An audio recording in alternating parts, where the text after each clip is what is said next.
Hello प्यारे बच्चों, dear students, I wish कि आप लोग सब बढ़िया होंगे, अच्छे से होंगे, अच्छे से पढ़ाई कर रहे होंगे। तो आज हम टॉपिक करने वाले हैं वो है ट्रांसक्रिप्शन का इनिशिएशन पार्ट। और जो ट्रांसक्रिप्शन का इनिशिएशन पार्ट है वो हमने पढ़ना है प्रोकैरियोटिक केस में। ठीक है, तो हम पढ़ेंगे आज इनिशिएशन। क्या पढ़ेंगे? इनिशिएशन। और वो पढ़ेंगे हम पहले आज प्रोकैरियोटिक के केस में। ठीक है जी, किस में पढ़ेंगे हम? प्रोकैरियोटिक केस में। और प्रोकैरियोटिक केस में हम एग्जांपल लेते हैं इकोलाई सेल की। किसकी लेते हैं हम? इकोलाई सेल की। ठीक है, अब इसमें भी जो हमें पढ़ना है ना, तो जो इनिशियली बहुत ज़रूरी चीज़ें हैं उसको हम थोड़ा ध्यान में रख के पढ़ेंगे। कि जैसे सबसे पहले हम पढ़ेंगे आज कि आरएनए जो पॉलीमरेज है उसका स्ट्रक्चर।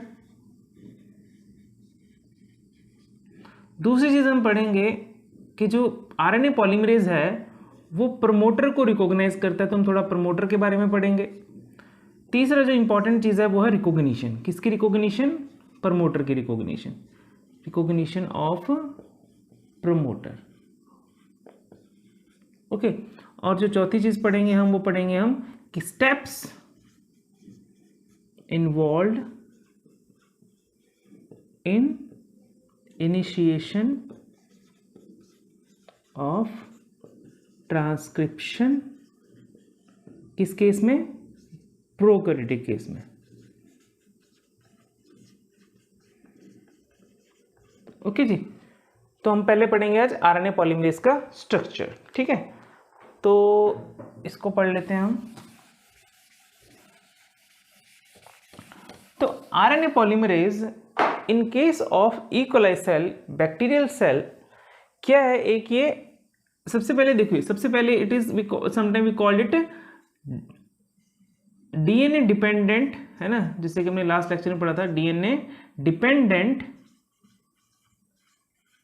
आरएनए पॉलीमरेज, है ना, कि ये एंजाइम है जो डीएनए पे डिपेंडेंट है क्या सिंथेसिस करने के लिए? आरएनए बनाने के लिए। ओके। अब जो बैक्टीरिया केस में है ना, it is an we can say complex of 5 सब यूनिट्स। ठीक है, कौन कौन सी है वो? 2 अल्फा सब यूनिट्स होंगे इसमें, एक बीटा, बीटा डैश और एक ओमेगा। ठीक है, ये पांचों सब यूनिट्स बना के कंप्लीट स्ट्रक्चर बनाएंगे। इसको हम बोलते हैं, इसको बोले हम कोर। क्या बोलेंगे हम इसको? Core RNA polymerase enzyme. RNA polymerase enzyme.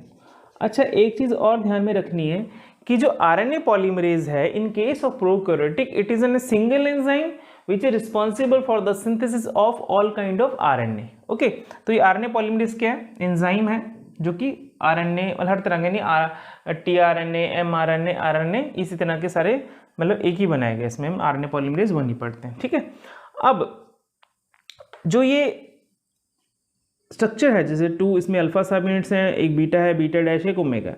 ठीक है, तो इसका जो स्ट्रक्चर है ना वो क्या करता है? जैसे क्रैब है ना, क्रैब के क्लॉ से स्ट्रक्चर रिलेटेड, जैसे क्रैब का क्लॉ होता है, जैसे मान लीजिए ये है, कुछ इस तरह का स्ट्रक्चर मिलेगा जिसमें कि ये क्या है? ये बीटा डैश है ना, और ये बीटा सब यूनिट्स होंगी। और जो कोर कैटालिटिक एक्टिविटी होगी, मतलब जो कैटालिटिक साइट है ना, वो यहाँ पे होगी, कैटालिटिक साइट।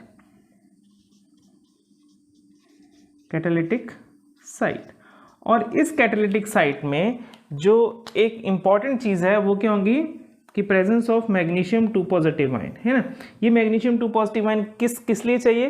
कि हमें पता है कि जैसे डीएनए, जो इनकमिंग डीएनए वो क्या है? नेगेटिव चार्ज है, और जो हमारे पास मैग्नीशियम है वो क्या है? पॉजिटिव है। देखो ध्यान से समझना कि जो डीएनए है वो क्या है? Negatively charge. ठीक है, जो डीएनटीपीज हैं, है ना, या फिर हम बोले कि आरएनटीपीज, राइबोन्यूक्लियोटाइड ट्राइफॉस्फेट, ये क्या? ये भी नेगेटिव है। तो अब एक जो डीएनए है वो नेगेटिव है, और जो आएंगे जो जो बिल्डिंग ब्लॉक्स है ना, जो यहाँ पे इसको टेम्पलेट बना, मतलब जो इसके ऊपर सिंथेसिस करेंगे, वो भी क्या है? वो आरएनटीपी, वो भी नेगेटिव चार्ज है। तो क्या नेगेटिव नेगेटिव रिपल्शन हो सकती है। तो इस रिपल्शन को मिनिमाइज करने के लिए, न्यूट्रलाइज करने के लिए जो कैटालिटिक साइट है, मैग्नीशियम 2 पॉजिटिव आयन या डाइवेलेंट कैटायन आयन प्रेजेंट होते हैं। ठीक है, अब ये जो स्ट्रक्चर है ना, ये जो आरएनए पॉलीमरेज स्ट्रक्चर है, इसकी जो कुछ कन्फर्मेशन इस तरह से होती है कि ये क्या करेगा? डिफरेंट डिफरेंट चैनल्स बनाएगा। ठीक है, क्या बनाएगा, डिफरेंट डिफरेंट चैनल। जैसे आप देख भी रहे होंगे कि ये स्ट्रक्चर ड्रॉ किया गया है, तो इसमें जो आप ये देखो ना, ये वाला जो स्ट्रक्चर आप देखोगे, ये जो है ये पूरा एक स्ट्रक्चर है किस चीज़ का, आरएनए पॉलीमरेज, जो कि इस तरह से कुछ बनाया गया है ना, कुछ इस तरह से। तो ये आरएनए पॉलीमरेज का स्ट्रक्चर है, ठीक है जी, जो ये है ये क्या, आरएनए पॉलीमरेज का स्ट्रक्चर है, ठीक है। अब इस आरएनए पॉलीमरेज में क्या है, डिफरेंट डिफरेंट चैनल्स बना रखे हैं। चैनल्स मतलब कुछ एंट्री के लिए, कुछ एग्जिट के लिए। फॉर एग्जांपल यहाँ पे देखो कि ये जो दिखाया हमने, ये डीएनए है, ठीक है, ये क्या है, डीएनए है, डबल स्टैंडर्ड डीएनए। ये डबल स्टैंड, जिसमें कि 2 स्टैंड दिखा रखे हैं और वो डिफरेंट कलर के दिखा रखे हैं मैंने, वो इस वजह से कि एक स्टैंड है वो टेम्पलेट स्टैंड एक्ट करेगा, जैसे ग्रीन वाला अगर आप ध्यान से देखेंगे तो ये टेम्पलेट स्टैंड है, ठीक है। जो ब्लू वाला है ये नॉन टेम्पलेट स्टैंड है, ठीक है। तो इनका जो एंट्री चैनल होगा ना, ये जो चैनल मैं बोलूँ 1 है ना, जो ये चैनल है इसको बोल दिया मैंने चैनल नंबर 1। तो यहाँ पे क्या, डीएनए एंटर कर रहा है, तो यहाँ पे एंटर कर रहा है तो इसकी अनवाइंडिंग हो रही है। अब ये जो साइट है ना, ये जो साइट है इसको हम कैटालिटिक साइट भी बोल सकते हैं। अब इसमें क्या हुआ, एक चैनल आ गया, ये वाला चैनल, जो कि टेम्पलेट के लिए हो गया ना, कि ये चैनल हो गया टेम्पलेट स्टैंड के लिए, ये चैनल हो गया नॉन टेम्पलेट स्टैंड के लिए, ठीक है। अब देखो जो टेम्पलेट स्टैंड है उसको नॉन टेम्पलेट स्टैंड से सेपरेट कर दिया, यहाँ पे सिंगल स्टैंडर्ड मिल गया। इसके ऊपर क्या हुआ कि आरएनए सिंथेसिस स्टार्ट होगी, है ना।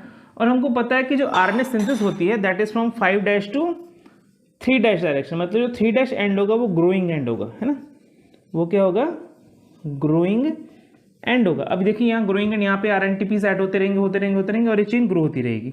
अब ये वाला चैनल जो है, ये वाला देखो ना, ये वाला चैनल, ये जो चैनल होगा ये किसके लिए, ये एग्जिट के लिए। किसके एग्जिट के लिए, इसको बोल देंगे एग्जिट फॉर आरएनए, है, exit channel for the RNA. ये एग्जिट चैनल हो गया आरएनए के लिए।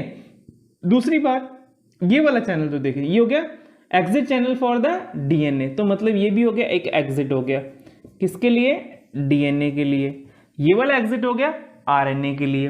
अब ये वाला चैनल देखेंगे, ये चैनल आरएनटीपीस के लिए, कि यहाँ से राइबोन्यूक्लिक ट्राइफॉस्फेट ऐड होंगे, है ना, जिसमें कि मतलब बोले कि uracil triphosphate, guanine triphosphate, cytosine triphosphate, है ना, और एडेनिन थाइमिन ट्राइफॉस्फेट। तो ये क्या है, ये सारे के सारे जो 4 ट्राइफॉस्फेट हैं जो एंटर करेंगे वो इस वे से एंटर करेंगे। ओके, तो फर्स्ट चैनल हो गया ये, सेकंड चैनल ये, थर्ड चैनल एग्जिट के लिए, फोर्थ चैनल हमने बोल दिया कि आरएनए के लिए, और ये जो एक चैनल बना दिया जो कि करेगा डिस्क्रिमिनेट करेगा ना टेम्पलेट स्टैंड को नॉन टेम्पलेट स्टैंड से। ओके, और इसको हमने बोल दिया ट्रांसक्रिप्शन बबल, कि यहाँ पे ट्रांसक्रिप्शन बन रही है, और ये जो पोर्शन है that is DNA and RNA hybrid. Okay, तो यहाँ पे हाइब्रिड स्टेट में इसको बोल दिया, और डायरेक्शन क्या है, इस डायरेक्शन में चल रही है ट्रांसक्रिप्शन। ओके, क्योंकि 3' एंड ग्रोइंग एंड है तो ऑब्वियसली ग्रोइंग एंड होगा तो यहाँ पे इस साइड ही चलेगी। ओके, आई विश कितना समझ आया होगा आपको पास। तो अब डिस्कस करते हैं प्रमोटर रीजन। देखिए प्रमोटर रीजन है क्या एक्चुअली, प्रमोटर रीजन जैसे हमने पहले भी डिस्कस किया था कि ये वो साइट है जहां पे आरएनए पॉलीमरेज बाइंड करेगा, है ना, ऐसे नहीं कि कहीं भी रैंडमली बाइंड कर देगा, नहीं, आरएनए पॉलीमरेज जहां पे बाइंड करेगा उस साइट को हम बोलते हैं प्रमोटर साइट। ठीक है जी। अब कुछ स्पेसिफिसिटी है प्रमोटर साइट की कि जैसे हम ई कोलाई में पढ़ रहे हैं, तो ई कोलाई का जो प्रमोटर सीक्वेंस है, प्रमोटर रीजन है, वो जैसे मैंने यहाँ ड्रॉ किया हुआ है, उसमें अगर हम ध्यान से इसको देखेंगे तो ये +1 है ना, +1 मतलब कि जहां से ट्रांसक्रिप्शन स्टार्ट होगी, मतलब कि जहां से जीन ट्रांसक्रिप्शन स्टार्ट होगी, अगर इसके बाद मान लो ATGC है तो ये क्या होगा, इनकी ट्रांसक्रिप्शन स्टार्ट हो जाएगी, मतलब आरएनए सिंथेसिस यहां से स्टार्ट हो जाएगी। -10 अगर आप यहां से आइए कि जैसे मैं बोलूँ कि A है, T है, G है, C है, तो 1 2 3 4 5 6 7 8 9 10, तो -10 बेस पर अगर आप इधर आएंगे ना तो बोलेंगे -10 रीजन। इसी तरह से -35 रीजन, इसी तरह से अप एलिमेंट, जो अप एलिमेंट है that is near about -40 to -60 base pair away, है ना। तो ये जो होगा ये हमेशा हम यहाँ से माइनस पे लेते हैं, इसको बोलते हैं अपस्ट्रीम, और इधर की तरफ जाएंगे तो हम बोलेंगे इसको प्लस, है ना। तो यहाँ पे अगर मान लो +10 बेस पेयर है तो ये क्या है, ये इधर की तरफ हमेशा प्लस में लेते हैं, पॉजिटिव में लेंगे, और इस तरह हमेशा नेगेटिव में लेंगे। ठीक है, तो इसको बोलते हैं अपस्ट्रीम और डाउनस्ट्रीम। ठीक है जी। अब जो कुछ चीज़ें हैं जो हमें समझनी है कि आरएनए पॉलीमरेज क्या होगा, बाइंड करेगा, कहाँ पे बाइंड करेगा, इस प्रमोटर रीजन पे। ठीक है, हम वो नेक्स्ट पढ़ेंगे प्रमोटर रिकॉग्निशन में। इसमें जैसे हमने बोला कि -35 -10 रीजन। तो एक चीज हम पढ़ते हैं उसको बोलते हैं कंजर्व्ड सीक्वेंस। क्या बोलते हैं हम उसको? Conserved sequence. ये देखा गया कि मोस्टली कुछ पार्ट है प्रमोटर रीजन का जो कि सीक्वेंस सेम रहता है through out the bacterial species. मान लो कि बैक्टीरिया में इकोलाई ले लो आप, हम साल्मोनेला ले लें, है ना, कि और रिलेटेड बैक्टीरिया लेते हैं, तो उनका जो सीक्वेंस होगा, कुछ सीक्वेंस तो सिमिलर है ना, वो सीक्वेंस का सिमिलर, उसमें चेंजेस बहुत बहुत कम है, उसमें चेंजेस है ही नहीं, यहाँ पे लगा लो कि बहुत कम है, very light changes are there. Okay, तो जैसे मैंने बोला -10 बेस पे, तो ये अगर -10 रीजन लें तो उसको हम टाटा बॉक्स भी बोल देते हैं। क्या बोलते हैं इसको? टाटा बॉक्स भी बोल देते हैं। ठीक है, तो ये -10 रीजन में जो ये सीक्वेंस है ना, 5' to 3' TAAT, तो ये क्या कंजर्व्ड सीक्वेंस है, इसको बोलते हैं हम कंजर्व्ड सीक्वेंस। जो -35 में उसमें क्या है, TTGACA, ये भी क्या है, कंजर्व्ड सीक्वेंस है। ठीक है, अब जो अप एलिमेंट है उसमें कहते हैं 80 रिच, मतलब यहाँ पे जो सीक्वेंस होंगे या वो 80 रिच, मतलब एडेनिन थाइमिन रिच रीजन होगा इसको। ठीक है, तो इसको बोलते हैं हम 80 रिच रीजन। अब जो हमने देखना है कि how the promoter is recognized by RNA polymerase।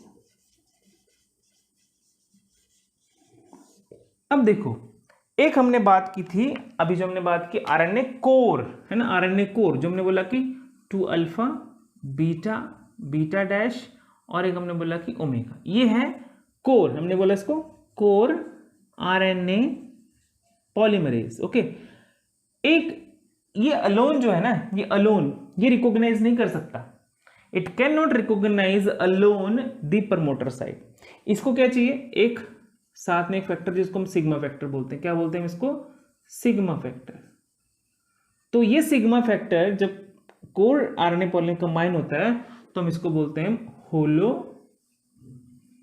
Enzyme या फिर holo enzyme RNA polymerase, RNA polymerase holo enzyme. ठीक है, अब ये सिग्मा फैक्टर हेल्प करेगा recognition of this RNA polymerase at the promoter site, because alone it can not, alone ये नहीं कर पाएगा, इसको क्या सिग्मा फैक्टर चाहिए ही चाहिए। तो सिग्मा फैक्टर क्या करेगा, हेल्प करेगा। तो हम यहां लिख देते हैं कि sigma factor is an helping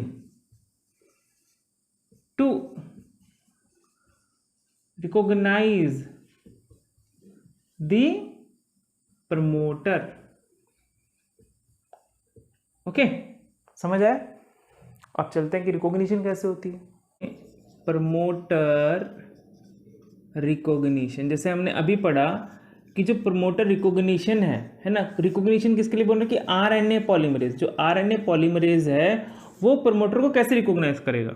तो प्रमोटर को हमने बोला कि जो प्रमोटर को रिकॉग्निशन के लिए एक फैक्टर है उसको बोलते हैं सिग्मा फैक्टर। कि सिग्मा फैक्टर क्या बहुत ज़रूरी है आरएनए पॉलीमरेज के लिए कि वो रिकॉग्नाइज करे प्रमोटर को, है ना। कि सपोज कोई पार्टी हो रही है, आप इनवाइटेड हैं लेकिन आपको नहीं पता आपने बैठना कहाँ पे, है ना, you don't know where to sit. तो क्या होगा, एक यहाँ पे क्या होगा, कोई यहाँ पे बैठे होंगे, आपके लिए स्पेशल कोई पर्सन होगा, बोलेगा सर आइए आइए आइए आप यहाँ पे बैठिए। तो यही फंक्शन है सिग्मा फैक्टर का। सिग्मा फैक्टर करता है, सिग्मा फैक्टर हेल्प करता है आरएनए पॉलीमरेज को एक पर्टिकुलर जगह पे उसको बिठाए या पर्टिकुलर स्पेस में जाके, पर्टिकुलर न्यूक्लियोटाइड सीक्वेंस में जाके उसको बोले कि भैया it is your space where you need to sit, और वो स्पेस क्या है, प्रमोटर है, वो क्या है, प्रमोटर है। ठीक है जी। अब एक हमने यहाँ पे क्या बना दिया, एक स्ट्रक्चर बना दिया, जिसको ये आप स्ट्रक्चर देख रहे हो, ये एक कोशिश करिए कि आरएनए पॉलीमरेज का स्ट्रक्चर बने। ठीक है, तो इस आरएनए पॉलीमरेज के स्ट्रक्चर में देखो जो मेन है सिग्मा फैक्टर, है ना, ये जो हमने सिग्मा फैक्टर बोल दिया, रेड वन में हमने सिग्मा फैक्टर को रिप्रेजेंट कर दिया। इस सिग्मा फैक्टर के हमने दो एसेंशियल रीजन बता दिए, सिग्मा 4 सिग्मा 2। अब जो सिग्मा फैक्टर है इसको हमने डिवाइड कर सकते हैं तीन, मतलब चार उसमें हम कर सकते हैं, sigma region 1, sigma region 2, sigma region 3 और सिग्मा रीजन 4। जो सिग्मा रीजन 4 है और 2 है, ठीक है, जो सिग्मा रीजन 4 है वो इंटरेक्ट कर रहा है -35 बेस पेयर, सॉरी -35 रीजन बोलेंगे इसको, क्या बोलेंगे, -35 रीजन के साथ। जो ये सिग्मा 2 है ये रिकॉग्नाइज, ये क्या कर रहा है, ये कर रहा है इंटरेक्ट इसके साथ -10, है ना, -10 रीजन से। ठीक है। और आप देखो कि जो अल्फा अल्फा अल्फा सब यूनिट है उसके जो अल्फा सी टर्मिनल डोमेन है वो इंटरेक्ट कर रहा है अप एलिमेंट के साथ, और इसको हम बोल देते हैं लिंकर। क्या बोल देते हैं हम इसको? लिंकर। कि अल्फा एन टर्मिनल डोमेन को अल्फा सी टर्म डोमेन के बीच में जो है कनेक्ट कर उसको लिंकर बोल दिया। ठीक है। अब जो पहले बात करते हैं सिग्मा की 4 की। ठीक है। सिग्मा जो 4 है इसका जो स्ट्रक्चर है कुछ हेलिक्स टर्न हेलिक्स बोल देते हैं इसको। क्या है? हेलिक्स टर्न हेलिक्स का एक हेलिक्स टर्न हेलिक्स, कुछ इस तरह से इसका स्ट्रक्चर हम बोलते हैं कि हेलिक्स टर्न हेलिक्स एक डोमेन है। ठीक है। जिसमें कि एक डोमेन जो है वो क्या करेगा, वो बाइंड करेगा मेजर ग्रूव, है ना। मेजर ग्रूव में जाके क्या करेगा, जैसे मान लो कि -35 के मेजर ग्रूव में जाके वो क्या करे, इंसर्ट कर जाए। जैसे ये डीएनए है तो डीएनए के यहाँ पे मेजर ग्रूव में जो कि -35 रीजन है, यहाँ पे जाके क्या करेगा, अपना -1 जो हेलिक्स है उसको यहाँ फिट कर देगा। ठीक है। उसके बाद जो सेकंड डोमेन है ना, एक हेलिक्स हमने बोला कि मेजर ग्रूव में चल गया, तो दूसरा हेलिक्स जो वाला डोमेन था हमने बोला क्या हुआ उसको, उसने बैकबोन, है ना, वो क्या करेगा, बैकबोन पे बाइंड कर जाएगा। ठीक है। वो क्या किया, बैकबोन पे बाइंड कर दिया। अब ऐसे करने से क्या होगा, ऐसे करने से क्या, एक स्टेबल कॉम्प्लेक्स बनाता है। क्या करेगा ये, स्टेबल करेगा, इसको स्टेबिलिटी प्रोवाइड करेगा। स्टेबिलिटी कैसे प्रोवाइड करेगा, एक होता है ना कि भैया जकड़ के रख लेना। ठीक है। तो ये सिग्मा 4 ने क्या करिए, इसको जकड़ के रख लिया, किसको, -35 रीजन को। एक तो उसने बोला कि अपना एक टर्मिनल उसने बोला कि एक हेलिक्स इसने क्या कर दिया, मेजर ग्रूव में डाल दिया, दूसरे हेलिक्स से उसने क्या बोला, इसकी बैकबोन को पकड़ लिया। ठीक है। तो ये क्या हो गया, पकड़ लिया। उसके बाद -10 रीजन। ये जो -10 रीजन है ये बहुत ही इंपॉर्टेंट है। किस एस्पेक्ट से, कि जो मेल्टिंग होनी है ना, मेल्टिंग का मतलब कि ओपन अप, है ना, जो डीएनए ओपन अप होगा वो होगा -10 रीजन से। ओके। अब इस -10 रीजन में इंटरेक्ट कौन कर रहा है, सिग्मा 2। अब एक स्टडी से ये देखा गया, जैसे कि इन्होंने बोला कि टैक आरएनए पॉलीमरेज लिया, है ना, टैक आरएनए पॉलीमरेज इसको स्टडी किया कि कैसे इंटरेक्शन हो रही है, किसके साथ, सिग्मा फैक्टर के साथ। तो उन्होंने देखा कि जो आरएनए पॉलीमरेज है उसके पास 2 पॉकेट्स हैं। कितनी पॉकेट्स हैं, 2 पॉकेट्स हैं। ठीक है। ये 2 पॉकेट्स में क्या हो रहा है कि ये इंटरेक्ट कर रहे हैं नॉन टेम्पलेट स्ट्रैंड के साथ। किसके इंटरेक्ट कर रहे हैं, नॉन टेम्पलेट स्ट्रैंड के साथ। और उसमें क्या हो रहा है कि फ्लिप आउट हो जा रहे हैं। क्या हो रहे हैं, 2 जो हैं न्यूक्लियोटाइड वो फ्लिप आउट हो गए। वो क्या हो गए, फ्लिप आउट हो गए। उन्होंने देखा कि एक तो था उसमें से एडेनिन, एक था हमारे पास थाइमिन। तो ये क्या हो गए, ये फ्लिप आउट हो गए, बाहर को चले गए। ठीक है। अब जो फ्लिप आउट हुए तो ये एक तरह से बोल दिए कि इनिशिएशन होगी, या फिर जो डीएनए है उसकी कन्फर्मेशन चेंज हुई, और जिसमें कि 2 न्यूक्लियोटाइड थे वो फ्लिप आउट हो गए, और उससे कि जो हमारे पास डीएनए था वो ओपन होना स्टार्ट हो गया। ठीक है। तो दूसरी बात देखो, दूसरी बात समझिए, मेरी बात समझने की कोशिश करिए कि जो डीएनए है उस पे आरएनए पॉलीमरेज लोड कर दिया गया। अब कुछ इंटरेक्शन होगी, इसको बोलते हैं प्रोटीन डीएनए इंटरेक्शन बोल दीजिए आप, कि एंजाइम की डीएनए के साथ इंटरेक्शन। जैसे ये भी एक इंटरेक्शन है जिसमें कि जो 2 न्यूक्लियोटाइड फ्लिप आउट हो गए। ठीक है। वो क्या गए, पॉकेट्स में चले गए। किसकी पॉकेट में, एक 2 पॉकेट्स थी जो सिग्मा 2 के पास वहां बाइंड कर गई। ठीक है। जिससे क्या हुआ कि एक हाइड्रोजन बॉन्ड भी टूट गई, और उससे क्या हुआ कि एक ओपन स्ट्रक्चर मिल गया। तो पहली चीज जो नोट करनी है कि जब आरएनए पॉलीमरेज, है ना, बाइंड कर रहा है डीएनए के साथ, तो क्या हो रही है, इंटरेक्शन हो रही है। किस तरह की इंटरेक्शन हो सकती है, हम बोलते हैं कि क्या इंटरेक्शन में प्रोटीन प्रोटीन इंटरेक्शन हो सकती है। तो उस इंटरेक्शन से प्रोटीन एंड न्यूक्लियोटाइड, है ना, जो डीएनए में न्यूक्लियोटाइड है, यहाँ पे प्रोटीन है, ऑब्वियस सी बात। और दूसरी बात की देखिए कि ये डीएनए है, ठीक है, इसके ऊपर आरएनए पॉलीमरेज बाइंड कर रहा है। तो आरएनए पॉलीमरेज जब बाइंड कर रहा है तो वो कुछ ना कुछ कन्फर्मेशन चेंज करेगा, कुछ ना कुछ जब लोड कर रहे हैं कुछ ना कुछ कन्फर्मेशन चेंज होगी, जिस कन्फर्मेशन चेंज की वजह से क्या होगा कि जो -10 रीजन है वो ओपन अप हो जाएगा। ठीक है। जैसे एक स्टडी में मैंने बता ही दिया आपके पास कि टैग पॉलीमरेज को स्टडी किया उन्होंने बोला कि सबसे पहले जैसे ये सिग्मा 4 बाइंड करेगा, -35 के साथ इंटरेक्ट कर रहा है। उसके बाद सिग्मा 2 जो इंटरेक्ट कर रहा है -10 रीजन के साथ। इस इंटरेक्शन में ये देखा गया कि जो 2 न्यूक्लियोटाइड हैं एडेनिन और थाइमिन, ठीक है, वो क्या हो गए, वो फ्लिप आउट हो गए। ठीक है। फ्लिप आउट हो गए तो क्या हो गया, एक तरह से बोल दो कि ओपनिंग होगी, वहाँ से मेल्टिंग स्टार्ट हो गई। ठीक है, क्या हो गया, यहाँ से मेल्टिंग स्टार्ट हो गई, डीएनए के डबल स्ट्रैंड सेपरेट हो गए। दूसरी बात, यहाँ पे इट इज़ एटीपी इंडिपेंडेंट है ना, एटीपी इंडिपेंडेंट, यहाँ पे कोई एटीपी की ज़रूरत नहीं है। Okay, so it is ATP independent. Okay, तो एटीपी डिपेंड नहीं कर रहा। ठीक है, तो विदाउट क्यों, क्योंकि वही कि आरएनए पॉलीमरेज जो है उसमें जो सिग्मा फैक्टर, उसमें जो सिग्मा 2 है रीजन है, उसने कुछ इस तरह से इंटरेक्ट किया, उसमें कुछ एसेंशियल अमाइनो एसिड, हम क्या बोलेंगे कि सिग्मा फैक्टर में क्या है, कुछ एसेंशियल अमाइनो एसिड हैं जो क्या कर रहे हैं, इंटरेक्ट कर रहे हैं -10 के साथ, और उस वजह से जो दो न्यूक्लियोटाइड थे वो फ्लिप आउट हो गए, और उसके बाद यहां से ओपनिंग अप हो गई किसकी, स्ट्रक्चर की। ठीक है, यहां से ओपन शुरू हो गया। ठीक है, अब चलते हैं नेक्स्ट कि कैसे इनिशिएशन होती है इन केस ऑफ प्रोकैरियोट्स। ठीक है, तो सबसे पहले जो स्टेप होगा दैट इज बाइंडिंग, है ना, कि बाइंडिंग होगी किसकी, आरएनए पॉलीमरेज की, कहाँ पे, प्रमोटर साइट पे। ठीक है, और वो हेल्प कौन करेगा रिकॉग्निशन के लिए, सिग्मा फैक्टर। उसके बाद बाइंडिंग होगी then the close complex. Close complex में जैसे ये आरएनए पॉलीमरेज पे सिग्मा फैक्टर बाइंड कर गया, और उसके बाद क्या होगी, इस टाइम पे ना कुछ इंटरेक्शंस होंगी इसमें, है ना, जैसे हमने अभी डिस्कस किया, जिस वजह से, है ना, कि ओपन कॉम्प्लेक्स फॉर्म में हो जाएगा, कि एक ट्रांसक्रिप्शन बबल बन जाएगा, उसको हम ट्रांसक्रिप्शन बबल बोल देते हैं। क्या बोलते हैं हम इसको, ट्रांसक्रिप्शन बबल, ट्रांसक्रिप्शन बबल। ये वो ट्रांसक्रिप्शन बबल बन गया। ठीक है, अब क्या है कि ये ट्रांसक्रिप्शन बबल में अब स्टार्ट होती है सिंथेसिस, है ना, इनिशिएशन। इनिशिएशन में क्या होगा कि सिंथेसिस होगी किसकी, कि ये आपके पास आरएनए सिंथेसिस स्टार्ट हो गया। अब क्या होता है, एक टर्म हम बोलते हैं अबॉर्टिव ट्रांसक्रिप्शन, अबॉर्टिव ट्रांसक्रिप्शन।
अब एक टर्म यहाँ पे हम पढ़ेंगे दैट इज अबॉर्टिव ट्रांसक्रिप्शन।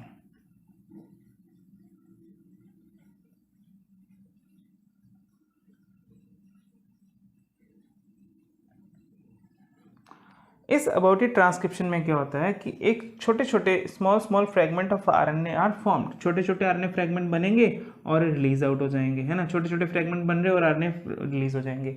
अभी जो छोटे छोटे फ्रेगमेंट्स हैं ये क्या है कि लेस देन 8 और 9 न्यूक्लियोटाइड लॉन्ग, है ना, जो आरएनए है 8 से 9 न्यूक्लियोटाइड अगर बन रहा है और ये क्या हो रहा है, ये रिलीज आउट हो जा रहा है। क्या हो रहा है, रिलीज आउट, कहाँ से, इस कॉम्प्लेक्स से। इसको बोलते हैं टर्नरी कॉम्प्लेक्स, मतलब डीएनए, आरएनए और आरएनए पॉलीमरेज कॉम्प्लेक्स को हम टर्नरी कॉम्प्लेक्स से बोल देते हैं। ठीक है, तो ये आरएनए क्या है, तो ये स्मॉल पैचेस निकल रहे हैं, तो हम इसको बोलते हैं अबॉर्टिव ट्रांसक्रिप्शन। क्या बोलते हैं, अबॉर्टिव ट्रांसक्रिप्शन। अब आरएनए पॉलीमरेज क्या कहते हैं, समहाउ, है ना, once it somehow manage to synthesise a long, है ना, मोर देन, है ना, कि क्या हुआ कि more than 9 nucleotide long RNA is synthesised, है ना, आरएनए बन गया। उसके बाद क्या होता है, ये सिग्मा फैक्टर रिलीज आउट हो जाता है। क्या होता है, this sigma factor will be release out. क्या हो गया जी, सिग्मा फैक्टर निकल गया यहाँ से, है ना, कि this sigma factor is release out from this complex. और इसको हम बोलते हैं प्रमोटर क्लियरेंस। क्या बोलते हैं हम इसको बोलते हैं प्रमोटर क्लियरेंस। ठीक है, कि जब सिग्मा फैक्टर प्रमोटर से निकल जाए उसको बोलते हैं प्रमोटर क्लियरेंस। और उसके बाद जो है ये प्रोसेस चल जाता है इलोंगेशन फेज में। ओके, ये 3' एंड है, ये 5' एंड है। ठीक है जी, तो ये हो गया आपके पास टेम्पलेट स्टैंड, ये हो गया नॉन टेम्पलेट स्टैंड, और ये आरएनए पॉलीमरेज आ गया और ट्रांसक्रिप्शन इस डायरेक्शन में मूव होगी। ओके, तो आई विश कि आपको समझ आया होगा, आई विश कि आपको ये अच्छे से समझ आ गया होगा। तो अगर आपके कोई डाउट हैं तो प्लीज़ आप उसको कमेंट सेक्शन में लिख सकते हैं। If you like this lecture so please hit the thumb icon and please like, share and subscribe. Thank you so much.